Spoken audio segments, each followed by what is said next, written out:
Donald Trump uses the R word.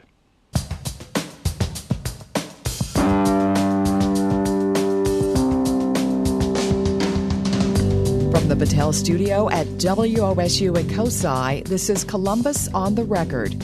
Joining Mike Thompson this week, Laura Bischoff, State House reporter for the Dayton Daily News, Joe Ingles, State House reporter for Ohio Public Radio, Ray Miller, publisher of the Columbus African American News Journal, and Mark Weaver, Republican strategist. This week marked a first in this bizarre presidential campaign. It was the first time that Donald Trump came close to saying he was wrong.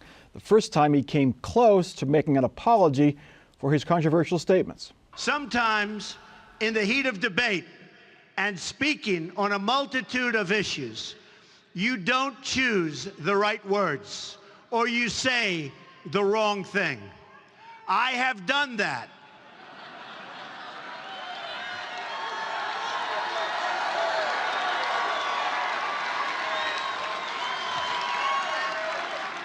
And believe it or not, I regret it.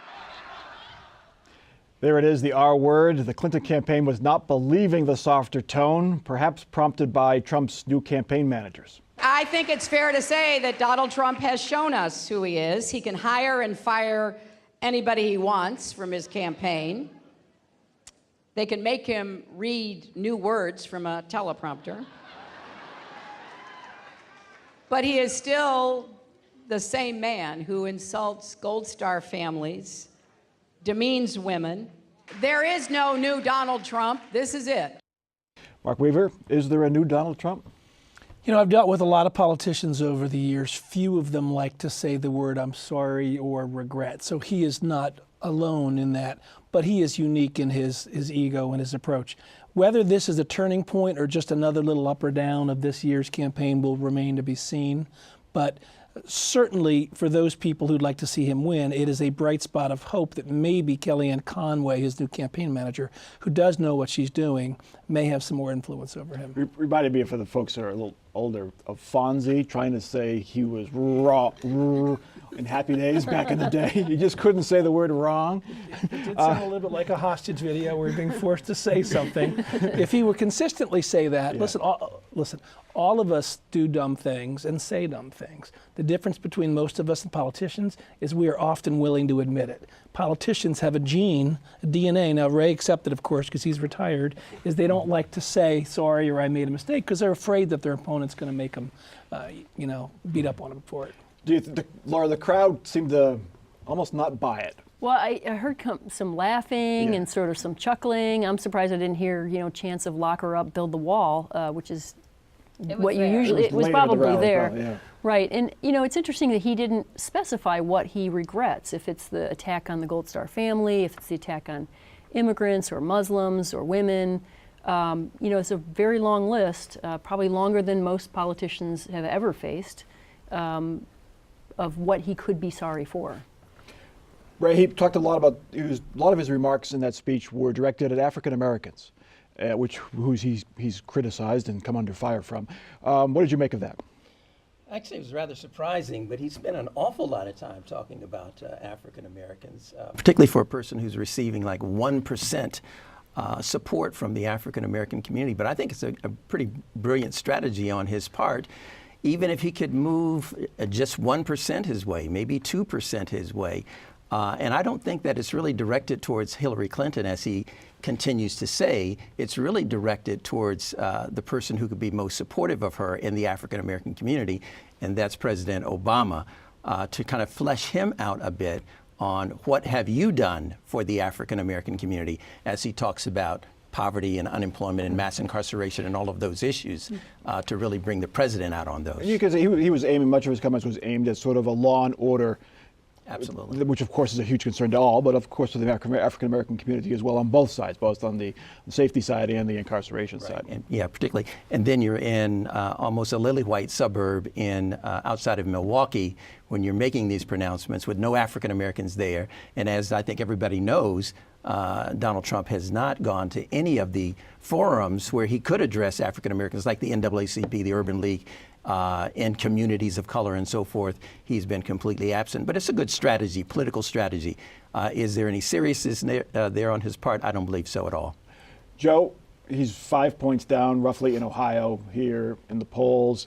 If he sticks to this disciplined, teleprompter-driven strategy where he doesn't go off the cuff and doesn't make mistakes, can he narrow that gap? I don't know. That's a good question, because I kind of think that the more he goes that teleprompter route and becomes more typical politician, the more he turns off some of the people who were attracted to him in the first place. And I think when we heard the boos in the audience, I think some of the people were sitting there gauging that as, hey, you're becoming that teleprompter politician that we can't stand. You know, I think that was maybe why they were booing. Mark, the strategy of he's trying to, again, this overused word, pivot to the general election. Now it's almost Labor Day. Can he successfully do that and do enough to win back folks he's annoyed or driven off in the past couple of months? Interesting. It's ironic. Joe makes a great point that when Donald Trump goes on script, maybe he loses some of his key support. When Hillary Clinton goes off script, she loses some of her key support because she's terrible without a teleprompter. As a result, each of these folks are very well known by Americans. Walk down the street, tap on someone's shoulder and ask them whether they like Hillary or hate Hillary. You'll get a fast answer. And do you like Donald or do you hate Donald? You'll get a fast answer. So a lot of the image of these folks is already locked in with public opinion, which means this is much more about turnout than it is about persuasion. And there was some bad news, Ray, about Hillary Clinton this week. It came out that the firewall between her role as Secretary of State and the Clinton Foundation wasn't as solid as they had promised. There was no quid pro quo per se, but there was some communication going back between the two sides. That sort of gets lost in all this, but that's still out there. Yeah, and I think it's unfortunate. I worked in Washington on the White House staff and so forth. I've taken that train, from D.C. to New York and so forth that one of her chief staff people did. I suspect she went off of the payroll when she did that, but it wasn't very smart. I mean, the whole foundation issue, they've got to separate themselves from that totally. And after she's elected, I think she will be. She has promised to do that. Yeah, She that's promised essential. to do that when she was Secretary of State. That's how she got the job. She said she would keep clear of the foundation, and to have your chief of staff, as Ray said, go up and interview people to run the foundation, even if you're off the clock, it doesn't suggest that the wall of separation was really very tall. I wouldn't disagree. We should have built a wall maybe between the Clinton Foundation and the Secretary of State's office. Right. All right. Because a lot of voters don't like Donald Trump or Hillary Clinton, alternative party candidates grow in stature this election. Some conservatives look to Libertarian candidate Gary Johnson, the former Republican governor of New Mexico.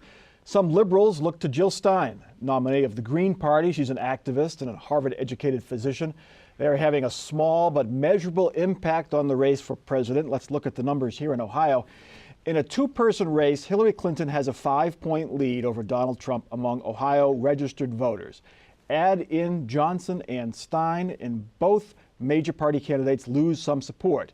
Clinton loses about 4 points, and Donald Trump loses about 3 points. Laura Bischoff, they seem to be having an equal effect on the major party candidates, Jill Stein and Gary Johnson, but what impact might they have down the road? Well, I think that you're right. It is going to have a big impact. In Ohio, the ultimate swing state, no Republican has won the White House without taking Ohio. Secretary of State John Husted made a key decision this past week that said that in the spirit of ballot access, he was going to allow Charlie Earl, the Libertarian candidate, to withdraw from the ballot and be replaced by Gary Johnson, former governor of New Mexico. And so that's pretty crucial decision, and I think that's probably going to draw votes away from Trump. I believe Jill Stein is also going to be on the ballot. Johnson will not appear as the Libertarian candidate because there's a bunch of convoluted rules in Ohio about how parties are recognized as minor parties.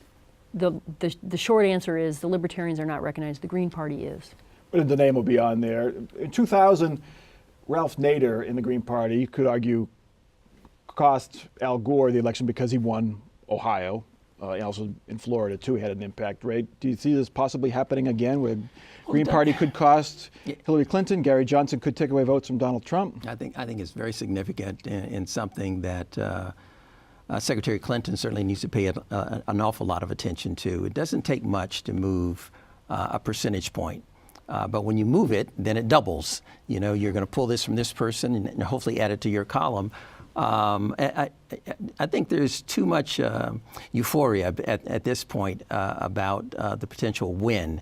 You've got to run the race day by day, and these folks are serious candidates, and I think in line with much of what Bernie Sanders has put forth. In 2000, Nader got 3.5% of the vote in Ohio. That's been the highest in the last 4 cycles.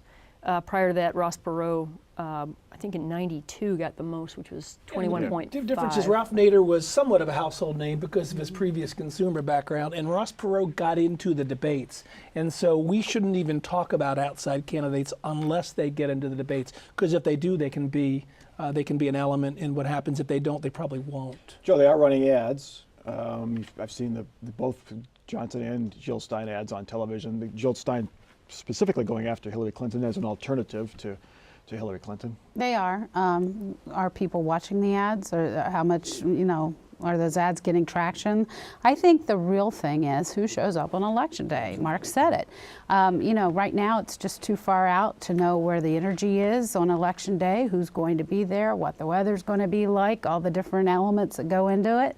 And I think minus having that, it's really hard to tell. The Green Party, if it comes really close and people think that, you know, it's going to sway an election, they might not vote for the Green Party or the Libertarian Party and vote for the Republican or Democrat instead. We'll just have to see, but you don't know that right now because it's 70 some days away from the election. The high negatives of both candidates too. I think that those who are serious about their civic responsibility will say, well, I don't like Trump, I don't like Hillary, I think I'm going to cast my vote over here, if they're saying the right thing to them. So there's a potential of gaining some percentage points. Is Gary Johnson, is he more of a threat? He is more of a threat to Donald Trump than he is to Hillary Clinton. Typically, although he and William Weld, his running mate, have some fairly liberal views on social issues, so a lot of conservatives will find a hard time going over there. There's this young man, former CIA operative, has put his name out there, McMullen. I don't know that he's going to be on the Ohio ballot, but he'll be on some other ballots. And some conservatives may just write him in if he has any sort of credibility over the next several weeks. 15% is what they need to get into the debates. Is that too high for an alternative party candidate to qualify for one of the big presidential debates? They could pool together. They could probably get one of them. Right. Yeah. I don't think they'll make 15%. Listen, remember this time last year we were seeing Republican debates that were like 14 people the first time and then another 7 the next day. You had to keep track of them all. So we know that it can be distracting.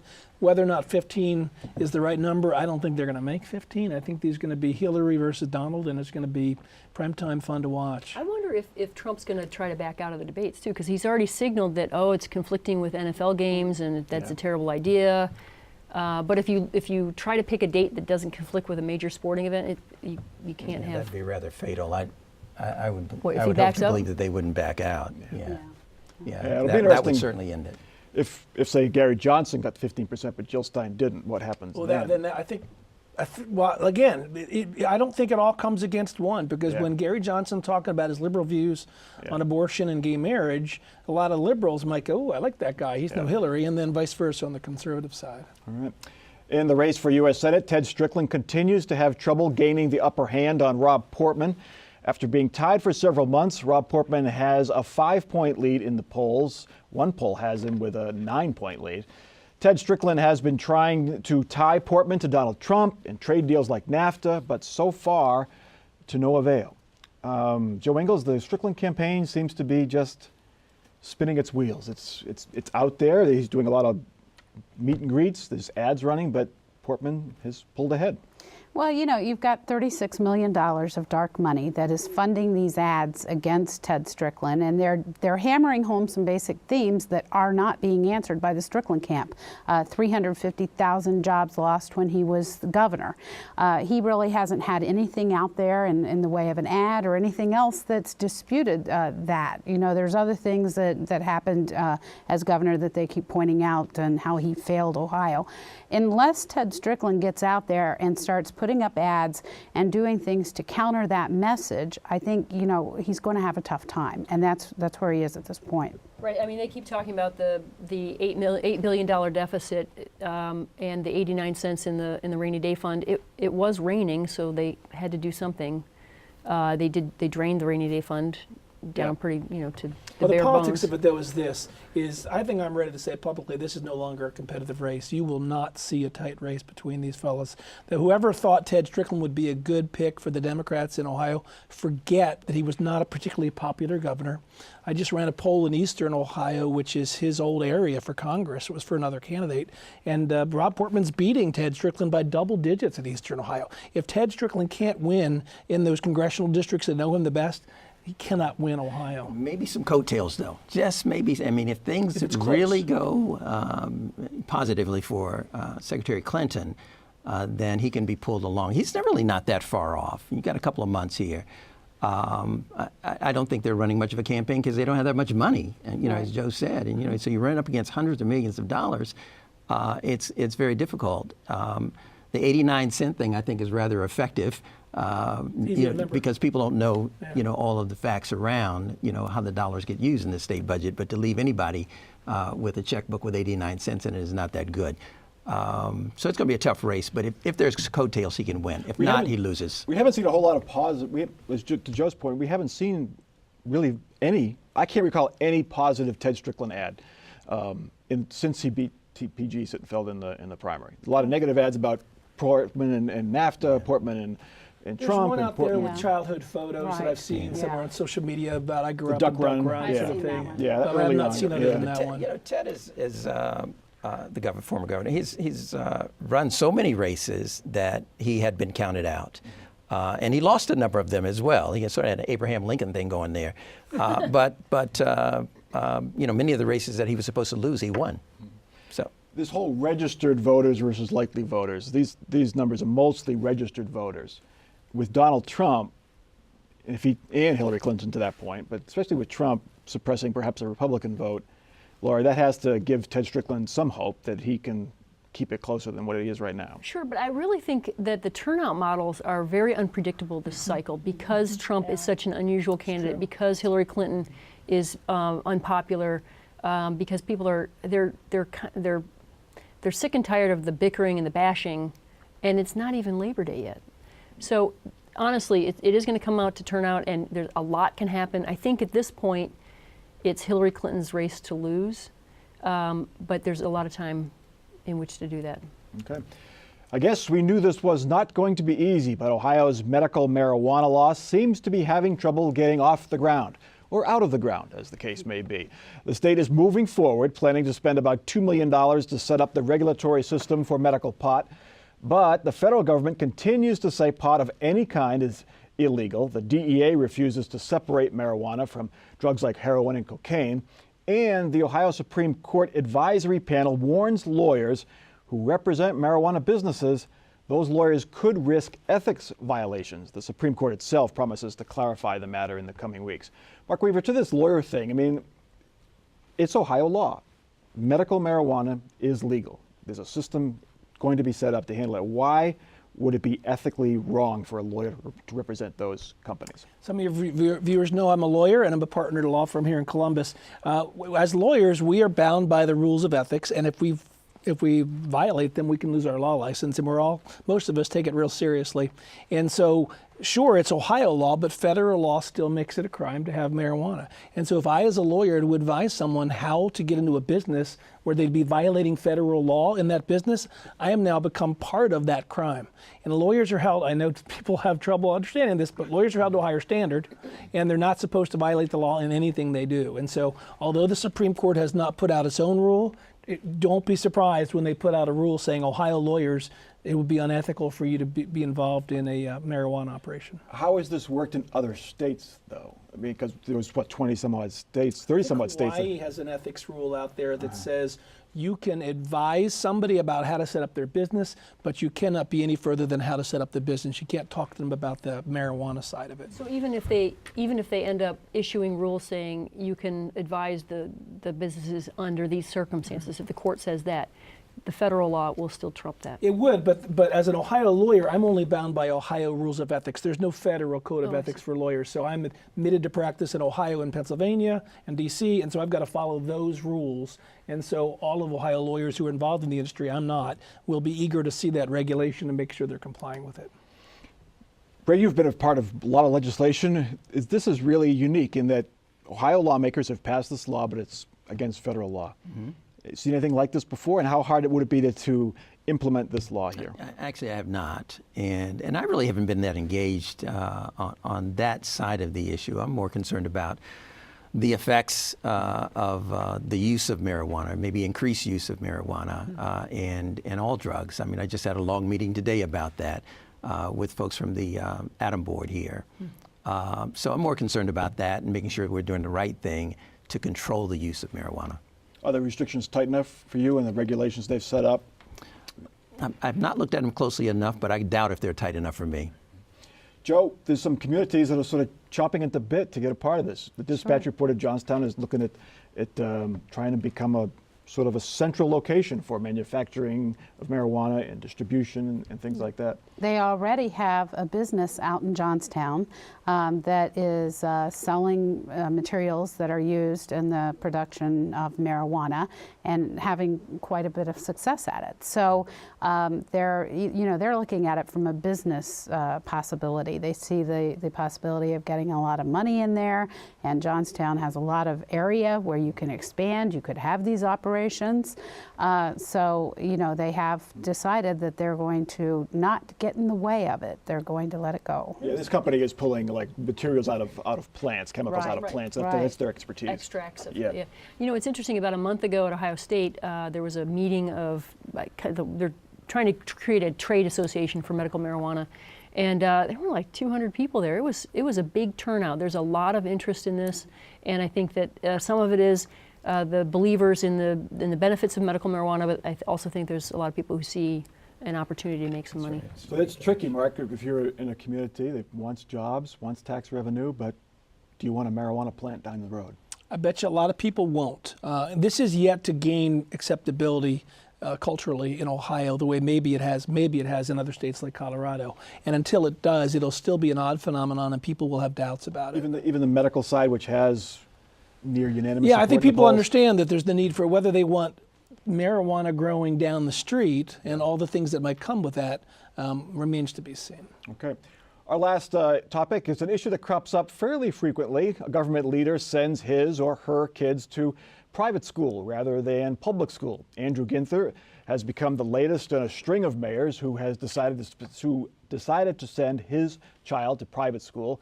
As first reported by Columbus Monthly, Ginther's daughter will attend Wellington School in Upper Arlington rather than the neighborhood public school in Clintonville.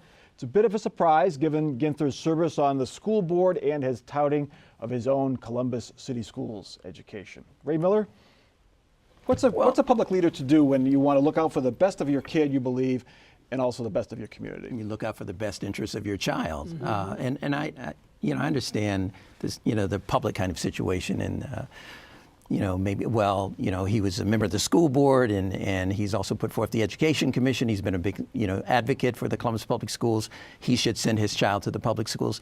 No, I don't think so. I think you do what's in the best interest of your child, and so they make that decision. I did it myself. My son went to St. Joe's Montessori, and then he went to St. Charles. I wanted him to go to the public schools and get a brilliant education like his father did, but the schools are not exactly the same that they used to be when I was in school, and so I have no problem with the decision. Did you take any flack for that decision? Not at all, because I remained a very strong supporter of the public schools then and now. You'll never hear me criticize another parent for what decision they make for where they send their kids to school, but I am troubled by politicians like Andrew Ginther and Barack Obama who take advantage of parent choice to send their kid where they want to, but they fight for policies where other parents won't have that choice. Parents who are locked into a school district that might be dangerous or not working. And so being able to give people choice for charter schools, virtual schools, a lot of politicians don't want other parents to have that choice when they're well off enough to make that choice for themselves. Do voters really care about this, Laura? I mean, presidents have not sent their children to Washington, D.C. public schools. We've seen that, John Kasich doesn't send his kids to public schools. I think is only for the folks who are highly tuned to local school politics. I think for the most part, people understand you send your child to the what's best for him or her.